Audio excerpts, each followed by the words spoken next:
I'm Russell, and this is The Science of Self, brought to you by Newton Media Group. Stick around and learn how to improve your life from the inside out.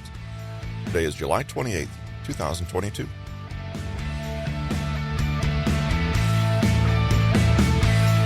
From Peter Holland's book, How to Suffer Well, we learn that suffering takes different forms for each of us. But as we looked at the four noble truths in the previous episode from this book, there is a way to ease and reduce our suffering by letting go of attachment.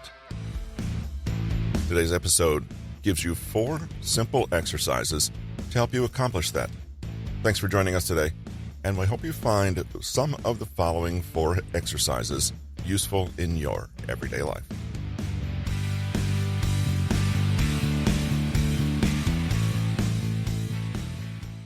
Think about your life right now. What form does suffering take for you? Perhaps you're depressed or anxious, or you have relationship troubles. Maybe you struggle at work or with finances. Maybe you have an addiction, or maybe your problems seem vast, abstract, and difficult to pin down. Maybe the main form your suffering takes is that you're confused about what's wrong in the first place. You just know you feel bad, but you can't say why or identify a clear path out of the trouble. Exercise 1. Distinguishing between pain and suffering. Let's begin by simplifying things. The different shapes that suffering can take are truly endless. There might be layer upon layer of suffering, and suffering can feel like a knot made of other knots. How do you even begin to untie it all? A great first step to help you find clarity and hopefully a sense of calm is to tease apart what is pain and what is suffering. The Buddhist story of the second dart explains this difference clearly. The unavoidable pains in life are called first darts because they're like an arrow someone shoots at us. These hurt. However, the second darts are our thoughts, reactions, and responses to the first darts. That's so unfair. It's like we shoot ourselves again with another arrow. No longer pain, but suffering. If we want to start identifying our role in maintaining pain, i.e. suffering, we can start by noting the difference between pain and suffering. One way to do this is to slow everything right down so you can look closely at the cascade of thoughts, feelings, and behaviors that occur after a painful experience. What can happen is that in our attempt to improve our lives, feel better, or fix things, we focus on the second darts. We get carried away with the stories we tell and only end up creating even more confusion and second and third and fourth darts. Instead, it helps you just pause and look at what is actually concrete fact out there in the world and what's happening inside us, i.e., what exists only as interpretation, expectation, ego, or narrative. The next time you find yourself unhappy or suffering, stop. Become aware and get a journal to help you tease things apart. First, just become aware of what's happening to you without judgment. For example, you may have just had an upsetting argument with a friend, and so you sit down with your journal. To do a dump of everything that's in your heart and mind, you write down the following. I feel really angry. I don't know if I want to be his friend anymore. He thinks he's so much smarter than everyone, and I'm sick of it. I thought we were friends. Why is this happening? What have I done for him to start acting like this? He told me I'm an idiot, but I think he's an idiot. And on and on. Without trying to judge or interpret, you just write down what's in your heart and mind. Then, when you feel you've captured the gist of it, stop and take a look at what you've written. Now, draw 2 columns on a piece of paper, one labeled first darts and the other second darts. Spend the next 10 or 20 minutes deciding which column to place each of your thoughts, feelings, and beliefs. This may take some care. You want to identify which part of your experience is a simple fact of life, part of reality, and an unavoidable truth, and which part is coming from you, i.e. your attachment. It may be easier at first to simply imagine you're sifting through fact versus opinion. Imagine a completely neutral third party was writing a bland news article about the situation. What would they say was pure fact? For example, let's take the statement, he's wrong to play the victim when he's the one who's being a bully. This may be a sincerely held feeling, but in truth, it's not an objective part of reality. Rather, it's a belief and interpretation that comes from your perspective. It's definitely a second dart. Likewise, he's an idiot is an opinion, whereas he told me I'm an idiot is plain fact. We shouldn't have said that is a second dart, and likely something that's causing more suffering than the pain of the first dart. Sometimes certain statements of thought and feeling hint at deeper underlying expectations. For example, I thought we were friends suggests a deeper expectation, i.e., we used to be friends, and I was expecting that we would always be friends. Again, this is a second dart. It's our desire for an outcome for the situation rather than the situation itself. If you look at the above list, it may start to become clear just how little is fact, or a first dart. If you remove expectation, interpretation, and attachment, you might be left with very little indeed. My friend and I argued, he called me an idiot, and we may not continue to be friends. It may take you some time to pick apart situations in this way, at least at first. Often things get confusing because we mix up facts and opinions. But though it takes time, it's worth unmixing these things and just looking at what is on one side and what our reaction is on the other side. Once you do this, you'll start to gain a certain clarity. When you feel like you've thoroughly dissected the situation, ask yourself the following questions. What is the reality of my situation right now? What are the facts? In what ways am I adding second darts to the situation? In this situation, what is pain and what is suffering? What can I control here, and what is out of my control? What beliefs, expectations, and interpretations are extending or adding to the pain right now? Here's another simpler example. You notice you have a headache and feel miserable. You stop and ask, what is pain and what is suffering? You realize that your head literally hurts right now, but that your mind is also filled with a whole slew of thoughts along the lines of, this couldn't have come at a worse time. I'm so busy today. And I had too much coffee. That'll serve me right. I really have to fix up my lifestyle. Or, I wonder if it's brain cancer. By simply doing this, you separate out what is pain and what is suffering, what is under your control and what isn't. Then you give yourself the option to choose.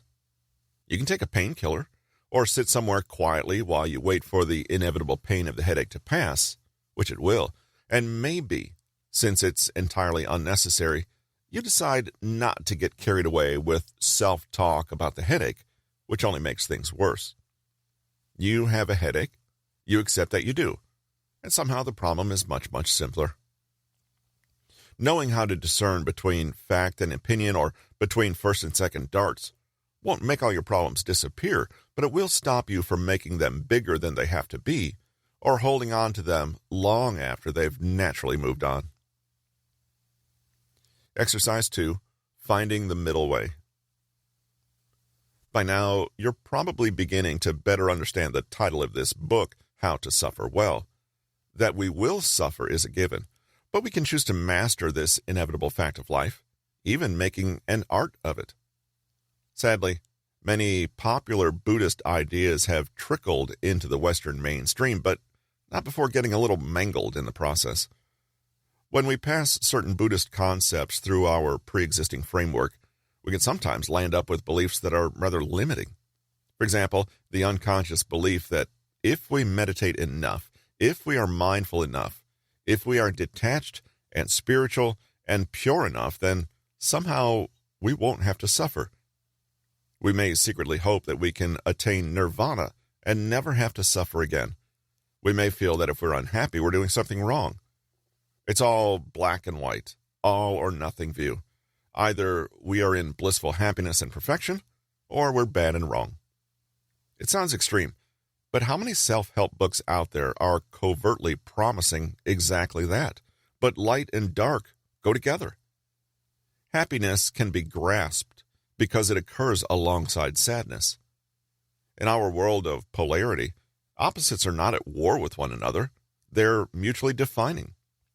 Thus, our well-being and peace necessarily exists with and because of our confusion and anxiety. We cannot reach a state of no suffering any more than we can find a mountain that only has a downhill and not an uphill. As Thich Nhat Hanh says, no mud, no lotus.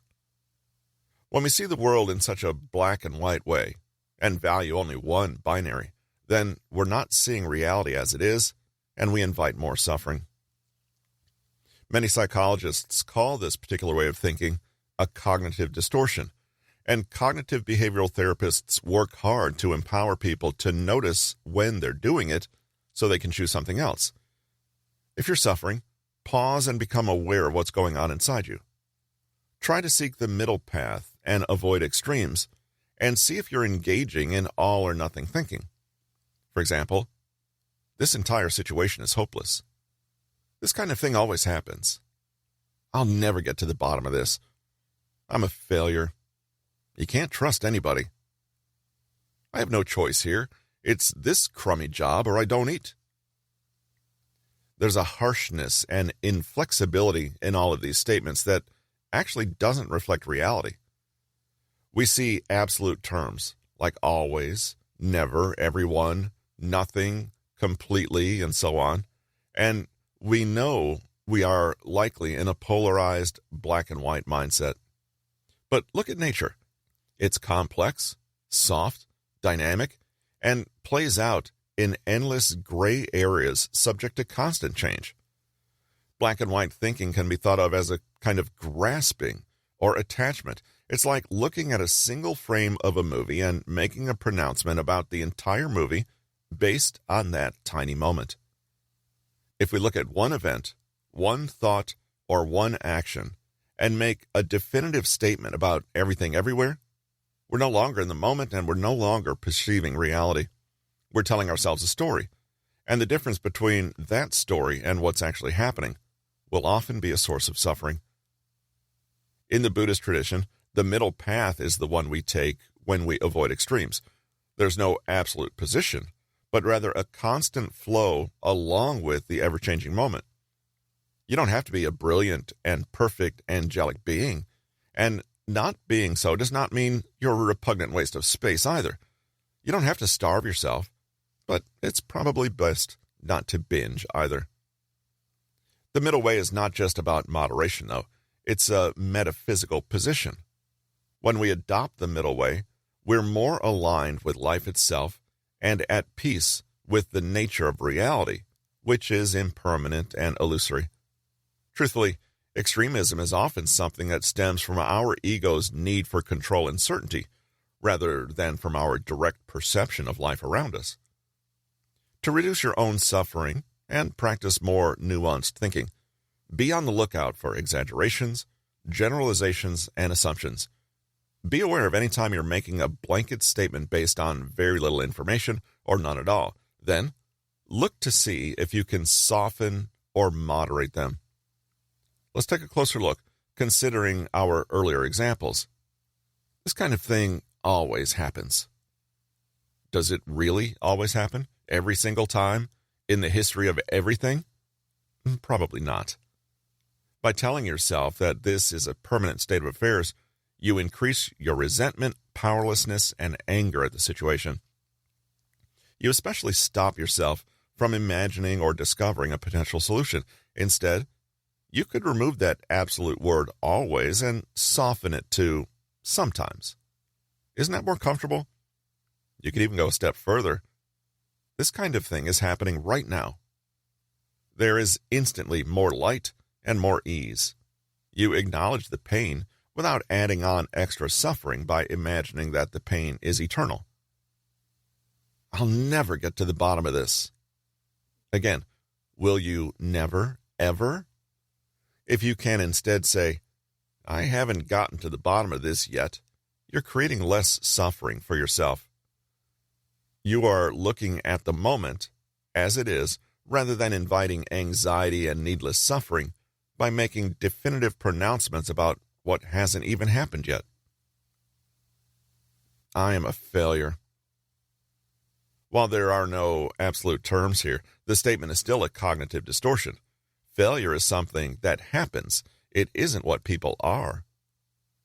We will suffer if we think this, not only because it's a harsh thought, but because we will be prolonging a temporary situation, failing, by believing that it says something about our lasting character as people. We could instead say, I failed, or even, I didn't succeed. Even better, we could say nothing and simply carry on trying to achieve what we were in the first place. You can't trust anybody. It doesn't take long to see how black and white this is. The kind of cognitive distortion we see here is called overgeneralization. One person hurts us, and that means that all people will hurt us. Which is more painful, knowing that one person hurt you, or that every single living soul also has the potential to hurt you? Thinking about it, this belief may do more damage than any single person ever could. I have no choice here. It's this crummy job or I don't eat. Whenever you find yourself narrowing the entire realm of possibility down to just two options, you are by definition in all or nothing thinking. You are artificially setting up a trap for yourself and deliberately shutting out other perspectives. When you indulge in either or thinking, you suffer, but this is unnecessary suffering. You can also choose to frame it as both and, or abandon the binary completely. When someone says, you're with me or you're against me, they're creating a conflict where none might exist. They're creating suffering. Instead, get curious. What options do you have? When you pit two options against one another, are they really so different? Maybe when you told yourself that it was Team A versus Team B, you missed the fact that both could win. To find the middle way, prick your ears for any time you're speaking in absolutes or using black and white thinking. Then, try to find the moderate path between those extremes. At the very least, there's a lot of relief and serenity to be found sometimes in simply saying, I don't know. Exercise 3. Embrace what is. It's a mistake to think that to be happy, you need to get rid of all suffering within us. We need to smooth over all difficulties, solve all problems, and redeem all our bad traits and weaknesses. But this is just more black and white thinking. Either I'm happy or I'm sad. A mindset shift comes when we realize that we can, in fact, live good lives and suffer. We don't have to wait for everything to be perfect and painless. We can be content and well, right now, with everything just as it is. This is perhaps the most difficult task in the modern world, designed at every turn to distract us. We're constantly bombarded with ads trying to sell us solutions, with addictions promising to numb out our pains, with entertainment to soothe our sense of malaise, and noise and confusion around every corner. The unspoken message is always, happiness is elsewhere. First, you must buy this product, read this book, or achieve this goal. You must be this person before you're worthy of being happy.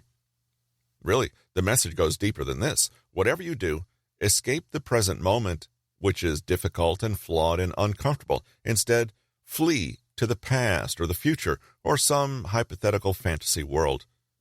But that is not where we find peace and happiness. The irony is that so much of our suffering comes not from reality itself and the pain that naturally occurs because of its impermanence, but from our constant desire to flee that reality, to run away from what is. Instead of sitting in the moment and allowing it to unfold as it is, our minds run around at 1,000 miles an hour. We imagine what might happen and stress about what's already happened and long gone. Because we're afraid of pain, we suffer more.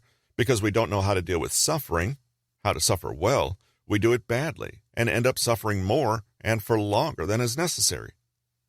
If we know how to suffer, we suffer less. If we don't fear suffering, we don't push against it and try to escape it, and we therefore make it so much less overwhelming.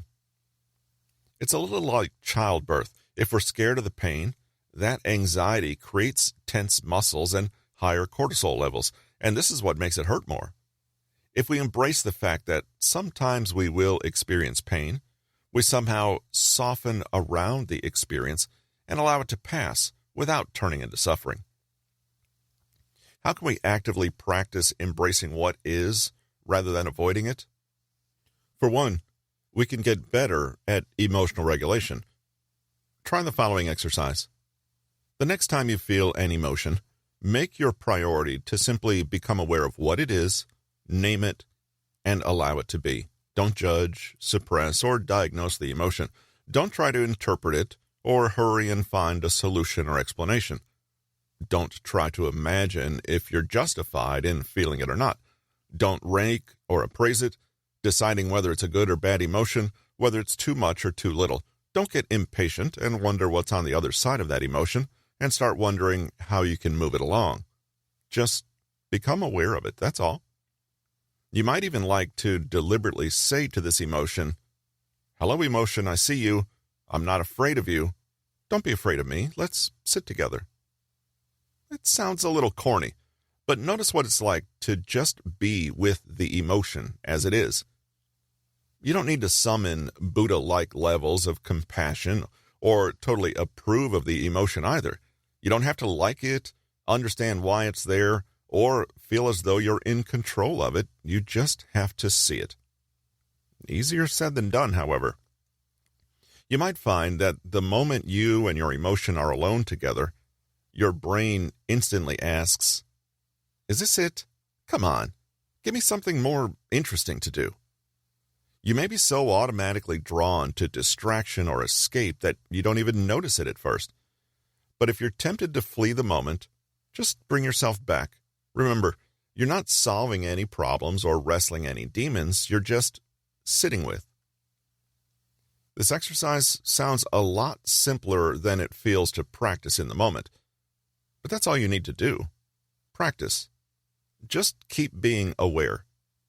If you find it tricky, there are a few ways to stay anchored in the present without getting distracted by a wandering mind. One way is to ground yourself in your sensory perception. Because your senses are in your body, and your body can only ever be in the present, connecting with your senses will keep you grounded. The next time you're feeling bad, overwhelmed, confused, or just generally unhappy, stop and take a moment to reconnect to the present. Step 1. Focus on your breathing for a moment as you sit somewhere quiet where you won't be disturbed for a few moments. You could even excuse yourself and step into the bathroom for a moment to gather yourself. You only need a few minutes. Step 2. Close your eyes and sink into your sense perceptions: sight, sound, taste, touch, and smell. Watch as your mind floats around everywhere and gently ask it to come settle on the things in your immediate environment. For example, you could notice the cold feeling of the tiles on your skin, the tiny specks of water on the faucet, the faint smell of lemon bleach, and the low whir of the bathroom fan. Step 3. When your mind wanders, just come back to a sense, any sense. Imagine yourself literally tethering your attention back down to something concrete: the texture of the towel, the feel of the hard edge of the bath you're sitting on. Don't decide whether anything is good or bad, just notice it. Step 4. When you're ready, end your sensory contemplation and come back into life again. But before you do, notice if your ruminating mind is a little quieter and a little less inclined to race from one thought to another. Exercise 4. Watch your information consumption. Often, suffering is a question of overwhelm. As we explored in the exercise above, it almost always accompanies a busy mind that wants to tell stories about the present moment rather than just sit in stillness in the present moment. But anytime we're hypnotized by the stories our own mind tells us, we're no longer present and no longer available to life. The mind is a wonderful servant, they say, and a terrible master. When left to run amok and do whatever it likes, the mind can very definitely concoct a whole world of suffering for you. We not only try to evade pain in the present moment as individuals, We're guilty of this bad habit on a society-wide level. How much of our culture ultimately came about due to someone's distraction, coping mechanism, or denial? And when we engage in the outward manifestations of other people's thought traffic, do we always do so with perfect awareness of the effect it has on us? In today's world, many of us find ourselves completely saturated in digital media. TV shows, movies, podcasts, music, social media in all its many forms, the traditional news media, books, everywhere we're surrounded by people saying, essentially, "Look over here, pay attention to this." And we turn our attention to do just that. We instantly forfeit our ability to decide what we want to focus on. Let's be honest. The motivations of most of the people who would capture our attention are not noble. Advertisers want to force their way into our awareness, artificially create a need for something, and compel us to buy, even if we never had any intention of doing so. Social media makes us feel bad about who we are. The news makes us angry, afraid, or a mix of both. It's designed precisely for that reason. The content we encounter everywhere is trying to present a particular view of the world to us, and when we absorb it all, we cannot help but take that perspective on as our own. When we participate in our society's cultural products, we open ourselves up to potential suffering. The ancient Buddhist monks paid close attention to the food they ate, what they wore, and how they filled their waking moments. In their study of mindfulness, they knew that theirs was a discipline rooted in awareness and attention. Their practice was to maintain concentration despite the noise and distraction of the world. One way to cut down on suffering is to become mindful of the media you consume. Before you reflexively pick up your phone or open a new web browser, pause. Notice what you're doing and why. Are you trying to avoid the moment? What preceded the impulse to distract yourself? When you're finished watching a show, reading, or listening to something, pause to ask how it has affected you. How do you feel now compared to before you consumed this particular piece of media? Can you notice any ways that the media you consume has fed into your second darts? What do you encounter when you choose not to watch, read, or scroll as normal and instead just sit with yourself for a moment? Summary. Once we can properly identify suffering for what it is and become aware of it in ourselves, we can begin to manage it better. Suffering takes all different forms for each of us, but according to the Four Noble Truths, there is a way to ease and reduce our suffering by letting go of attachment. One way to do this is to practice distinguishing between pain and suffering, first and second darts, and facts or opinions. When you feel upset, slow down and tease apart the situation until you see it as clearly and objectively as possible. Try to avoid extremes and black and white all-or-nothing thinking. Watch out for clues to cognitive distortions and bias like absolute terms, catastrophizing, and generalization, and instead look for a balanced path down the middle of extremes. We can achieve this merely by changing our language and how we frame things. Counterintuitively, we reduce feelings of suffering by being willing to sit with and acknowledge all our feelings without trying to escape them. We can learn to stay in the present and be aware of how we feel right now instead of letting our minds get carried away with thoughts of the past or future. One way to keep in the present is to ground in the senses. Finally, take care with what you consume information-wise, since suffering is often a question of overwhelm or being looped into people's stories and interpretations.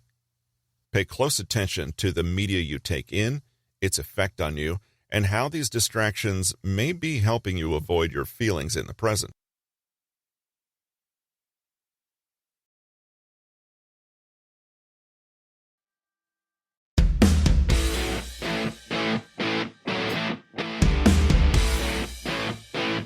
You reach the end of another episode of The Science of Self.